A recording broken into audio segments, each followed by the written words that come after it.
And here we are in Alnmouth, sorry, not in Alnmouth, in Tynemouth.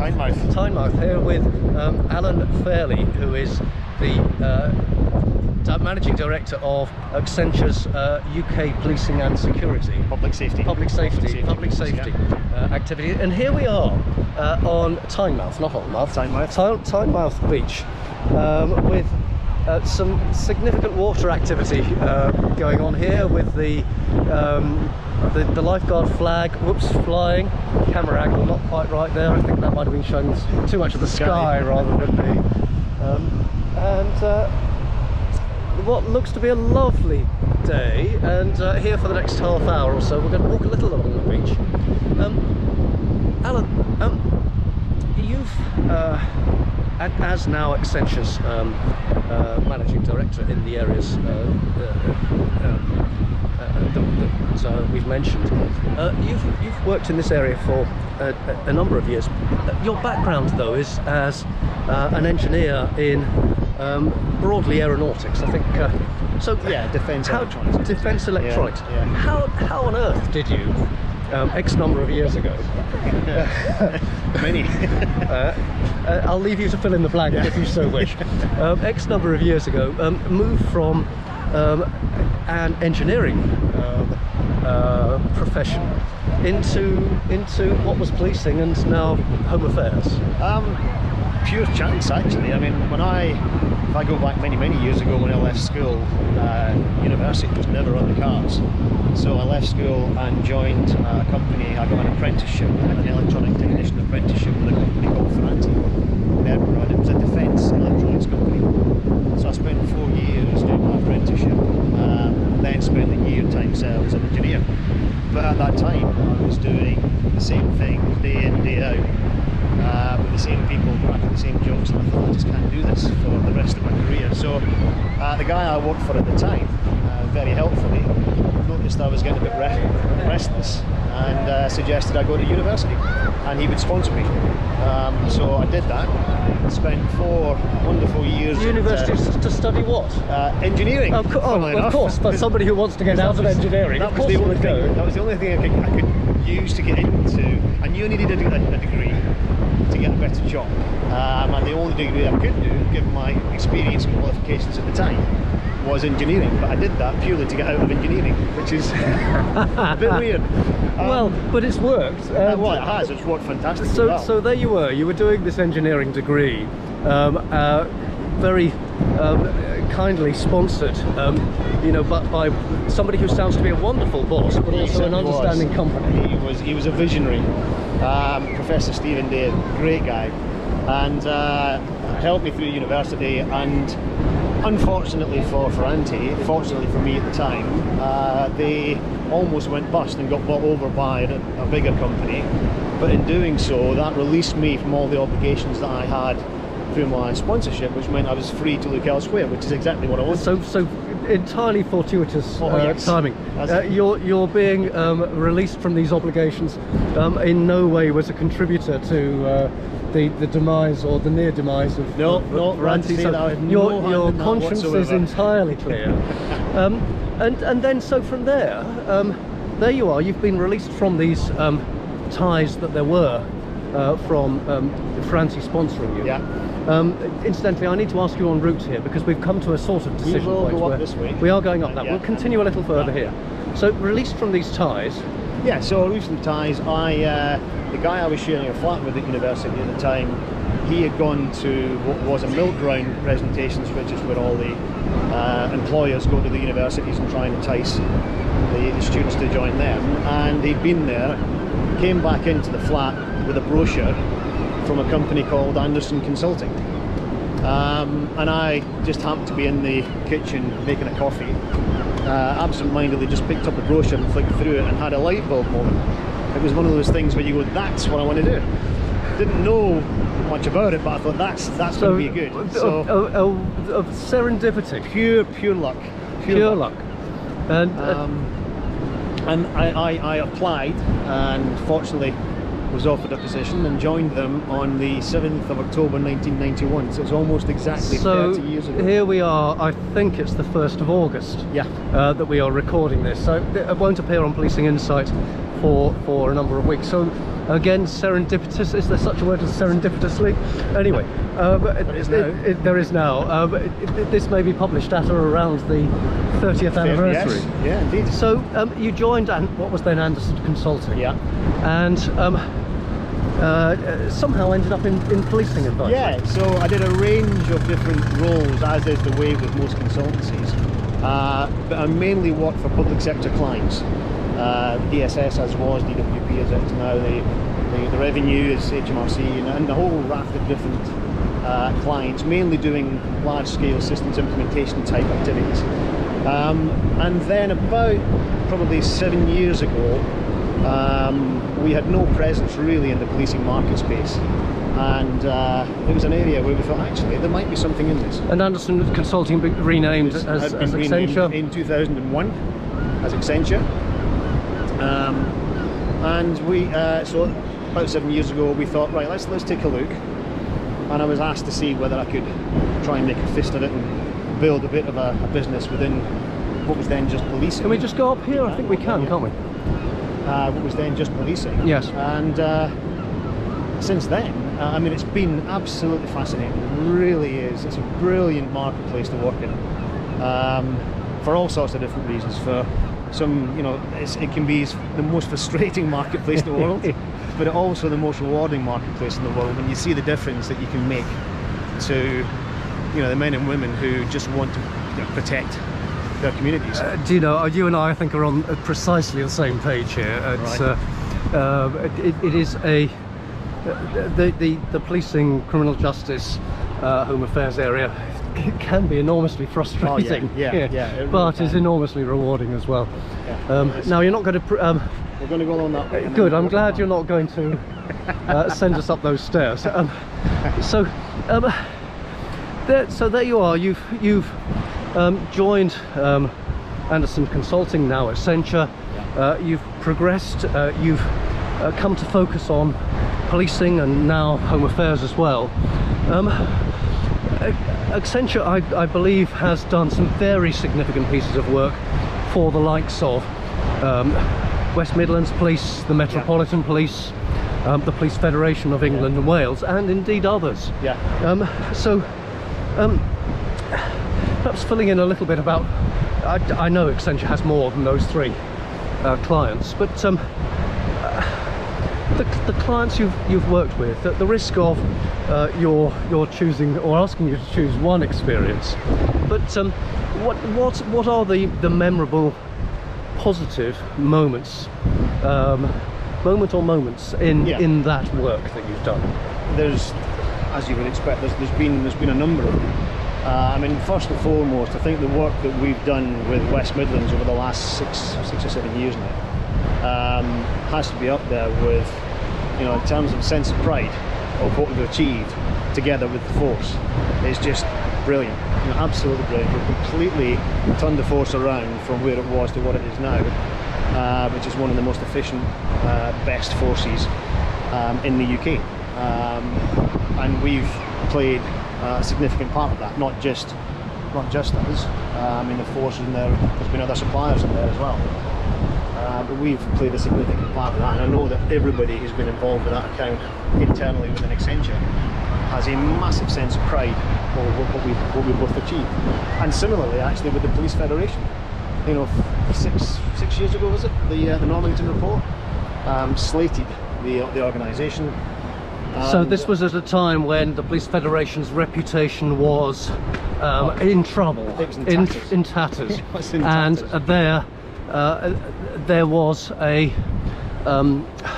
I forget now the precise sequence, but I believe there was a government interdict that the Federation needed to go through a process of examination and reform if they were to have their funds continuing. That's correct, yeah. And so Accenture then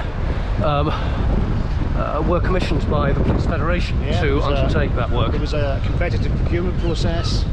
all around implementing the 36 recommendations from the Normington report, and effectively transforming the entire organisation. And you know, again, to be fair to the people who were leading the organisation at that point in time, they realised that there had to be a massive change, and it was an organisation that wasn't used to change. But with their help, we set about implementing all of the 36 recommendations and really turning the organisation around into what it is just now, which is a very well-run professional organisation. And you know, to play a part in that and to see that success, you know, looking back, is it just gives you a great sense of pride. The Federation, for those from overseas less familiar with the bodies here in England and Wales, and indeed wider British Isles, Federation represents some, I think it's 120 to 130,000 police officers from the rank of constable up to chief inspector. And I think, I don't, slightly nervous about saying this, but I believe also now represents specials, or at least there is a discussion about that. So 130,000, it's a very significant body in there. So that's something about the satisfaction that you've had in your work. But let's now look, consider perhaps the frustrations. But let's do so. Let's do so in a constructive manner. As we look out again across this wonderful Tynemouth panorama, which actually for this I'm going to cross over to this side. So so just whilst the houses here are a delight, I think I'm going to go for the coast as your backdrop. So the frustrations, and looking at them positively, what might be done better to provide policing in England and Wales, potentially policing across the British Isles, with a more robust, more productive future. I mean, there's things that I'll say that have been said many times before, and this is part of the reason why it's so frustrating, because you know, lots and lots of people talk a good game, but turning that into action hasn't quite happened yet. It's starting to happen. We are starting to see signs, but it's things like the fact that you've got 43 forces in England and Wales, for example, that do things differently in many different ways, not just operationally, but from an IT perspective. Now that's hugely frustrating, because as an outsider looking in, you could see massive benefits that could be had from joining up and doing things more on a national basis, not just for saving money's perspective. I mean, yes, you would save money by doing so, but actually getting better outcomes, you know, facilitating interoperability between forces, sharing data and information between forces, which sounds like it's the most common sense thing in the world to do. It's really hard. It's really hard at the moment, and that's not just because of technology. It's also, I'll go down this way, it's because of politics, people, agendas, points of view. You know, it's just frustrating, so massively frustrating. These are topics that have been explored regularly over the past several years. I forget now the precise title, but there was a recommendation, there was a report that the Home Office commissioned at least 10, I think probably 15 years ago, looking at police force structure in England and Wales, that recommended going down to 7, maybe 8 regions. And although my memory is a little hazy on the detail, I suspect that they were making the same arguments in that as you are making now. So what, if anything, is actually going to make it happen? Or is it completely lost cause? It's not a lost cause. It absolutely is not a lost cause. And I think I mentioned that there's certain things starting to happen that give us cause for hope. The fact that you've now got an organisation, Police Digital Services, used to be Police ICT Company, whose sole purpose is to try and create national solutions, right? So that police forces can sign up to them. Now that is a massive step forward. It sounds a small step, but it's a massive step forward. The fact that they've got funding, they've got the agreements from all sides, they've got PCCs, they've got chiefs involved, they've got agreement from the Minister, and all suppliers are looking forward to that as well. So that is a massive step. The fact that you're seeing some chiefs openly stand up in conferences and the like, and openly say that we now need to cede sovereignty in areas like IT. You know, that again is a massive step forward. That certainly is a massive step forward. Yeah. So there are signs that are happening now, and it just, frankly, it just has to happen. It just has to happen. Well, if it doesn't, policing is very, very quickly going to become not a lost cause. It's going to become an even more difficult game because the money is tight. It always has been tight. We've been touching on some of the opportunities before the recording started of where further monies might be spent if available, useful. But there is still a significant there's significant obstacles to that moving forward. You've touched on some of them. The political side, the vested interest side, if I can put it that way. You know, let's look at the governance briefly before we return to other opportunities. The governance structure, where there aren't 43 police and crime commissioners, but there are 43 different governance structures. There are police and crime commissioners being providing the governance for forces. We've had the likes of Dorset and Devon and Cornwall, where the merger, the marriage between the two, you know, it was at the point, and I'm not going to suggest which was the bride and which was the groom, but you know, they were at the altar, and then one decided actually that was not going to be the way forward. So. And we've seen that in other.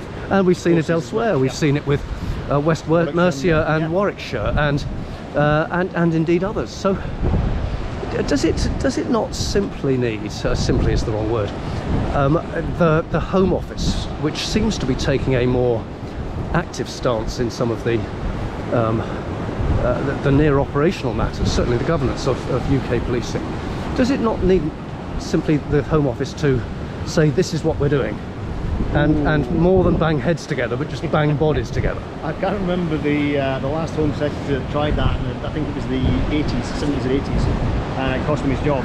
That's a very, very brave Home Secretary that tries that. So the jaw rather than war. By persuasion rather than by. If you look at the way that the Home Office used to try and manage policing, was they used to try and be more directive in terms of how they govern things. Now what they've said is, look, we tried and didn't want you are telling us that you know how to do policing, you know how to do governance of policing, so you try it. They didn't see the results they wanted over the last 10, 15, 20 years, and that's hence the introduction of PCCs, to try and instill some level of governance and financial control. And we could have a debate about the success or otherwise of PCCs, exactly, which would last us but that seems the rest to be, of the morning. Giving out more accountability as opposed to taking it back into the centre. So there's an opportunity for forces, the 43, and more indeed, to work more closely together. Are there other opportunities that strike you, that are waiting, you know, ripe to be plucked from the tree, or even not necessarily ripe, so not the fully ripened tomato, but you know, there to foster, to cultivate, and to look forward to benefiting from? If you look at the way that the world is going, we'll go down the beach here. If we look at the way that the world is going, it's all, you know, and technology is driving innovation and driving development of pretty much every aspect of everybody's life. That policing needs to take advantage of the technologies that are available. Technologies are there now, so policing can do that to help counter some of the bad stuff you see through online or digital enabled crime. The criminals are themselves taking advantage of technology. Exactly, the growth of cybercrime. Correct. Very substantial, very significant. And so policing need to start doing more to try and counter that by using the technology to help them in that. And there's lots of technology available that can do that. There's lots of ways they can introduce new technology that would give them more powers to track it down and stop crime happening in the first place. And you know, so cut it off upstream, stop it happening in the first place. there's, I hate to use the word predictive technologies, but proactive, I guess, policing is what I would call it. Well, now, I know there's a lot of ethics and data and all that sort of stuff, but it can be done. It will be done in the not too distant future. I'm convinced by that. That's an area where Accenture and indeed companies, similar competitors, have an absolute wealth of experience that's simply not internally available to policing, despite best intentions. The experience you have through, I can't remember the full expansion of AI, but the intelligence side. Oh, thank you. That's I was struggling with that. Artificial. Yeah, I've clearly starting to forget acronyms rather than remembering them. That side, you know, where you within the firm Accenture, both nationally and internationally, for commercial and public sector, I imagine that there is a wealth of opportunity there. Huge. And as a member of the public, I feel more vulnerable to online fraud than I am to burglary. So how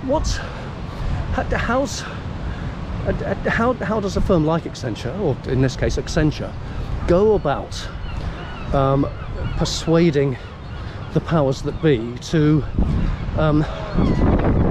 you know, bring you on as a partner, commission your services, make best use of the expertise that you and colleagues have? A lot of it is about trying to understand some of the reasons why people are not just accepting this new technology with open arms. You know, there are some concerns, some valid concerns, that have to be taken into account, and there's no point in us. Yes. Well, we're tempted to go into that restaurant there, but the restaurant there is actually the restaurant there. Is it? It's, there's no inside seating. It's and this is one of the nicest restaurants. It looks superb. We have to carry on though. That's there's a queue. We can't get in at the moment anyway. So, but yeah. So we need to understand people's point of view rather than just coming in and saying do that, which would just be wrong. Okay. And in fact, would do more harm than it would good. So we need to take time to really understand what the concerns are, really get to the bottom of what the concerns are, and help others understand the power, the benefits, the value that could be had from the technology, so that you can both see each other's point of view, and that way you can hopefully try and reach some kind of compromise where we can start using the technology, albeit with you know, ethical reasons to do so, making sure that people's concerns over. Now this time we are going to go. Yeah, you're taking me up this time. I've just spent the last 2 days walking Hadrian's Wall, and my legs are. We'll take it easy. We'll take it easy going up here. So, the expertise that Accenture and similar firms have, the opportunity. Certainly, looking back over my 30-year career in policing, there have been times when policing has felt that actually why not develop the expertise in-house rather than look to expensive, forgive me, but you know, certainly compared to internal development, the significant investment that is needed from working with one or more private sector suppliers. Now, I think that's changed in my 30 so far years, in that there is much more of an acceptance now. There is, although it seems to be cyclical. It's starting to shift. Which way is it shifting? Back to organisations wanting to try and build capabilities in-house so they can be more self-sustainable. Now, the challenge they've got is the kind of skills that they're trying to build are very valuable in the marketplace. And try as they might, public sector organisations can't offer the kind of salaries that is available for people with those skills elsewhere. So what happens is, the danger is, of course, you build the skills and then the people that you spent time nurturing and training up get moved away for much higher salaries elsewhere. And you with an Accenture, the deep knowledge specialists, you can maximise their deep knowledge through policing, through other sectors, other assignments, making the most. I'm beginning to sound a bit like a salesman for Accenture. I will have to row back from this in a second. Keep going.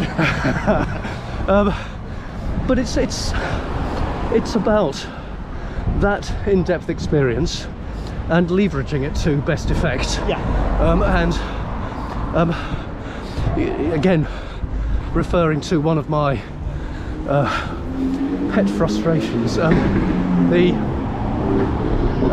online fraud side, very, from my point of view, welcome decision to change from the action fraud approach. Yes. There is so much money there that is going to organised crime that there must be very substantial opportunities working with finance sector, insurance sector and others, to mutual benefit. Telcos and But how much is there much exploration of that, or is it?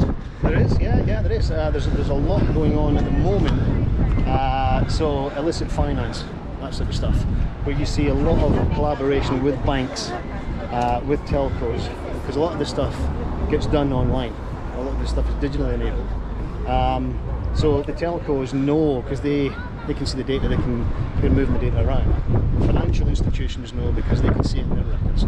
So there is a lot of collaboration going on at the moment between organisations like the National Crime Agency, for example, and other organisations, just to try and figure out. Well, that's very encouraging. How to get on top of this. That's very encouraging. Do you know? We've reached here. What is? I do know. I'm not familiar with the castle here behind us. King Edward's Bay. Let's remove the rubbish bin from the shot. The ice cream van looks particularly attractive. Tell us. Do you know much about this? Shall go down. Not that much. Only that it's called King Edward's Bay. Yes. That's, I think, an old monastery or something like that. Okay, just in front here by the ice cream van. Yeah. The ice cream van, I think, is new. It's modern day rather than. It's a very attractive option, and I'm hoping we'll head there shortly. We will do that. But look, we've had what for me has been a fascinating conversation. As you will know, and others may know, on each of these policing friendship tour walks, I make a point of asking the individual I'm walking with about their own charitable interests, and ask them to nominate one or a couple of charities that you would like to raise the profile of through Policing Insight and through this tour of mine. So what charity or charities have you? There's two that immediately spring to mind. One is COPS, Care of Police Survivors, which is a fantastic charity, and we've been helping them recently. We Accenture have been helping them recently with their website. They're a smashing bunch of guys in there who just want to do the right thing. So that's one, and the other one is one called Embrace, which is a charity that does a whole bunch of good for families and children who have been victims of crime, who are some of the most in need people, and they've got a wonderful charity set up that does a whole bunch of good for these kids and the families who have been victims of crime. So we'll be sure. That's the two. We'll be sure to mention those on the material that we publish on Policing Insight.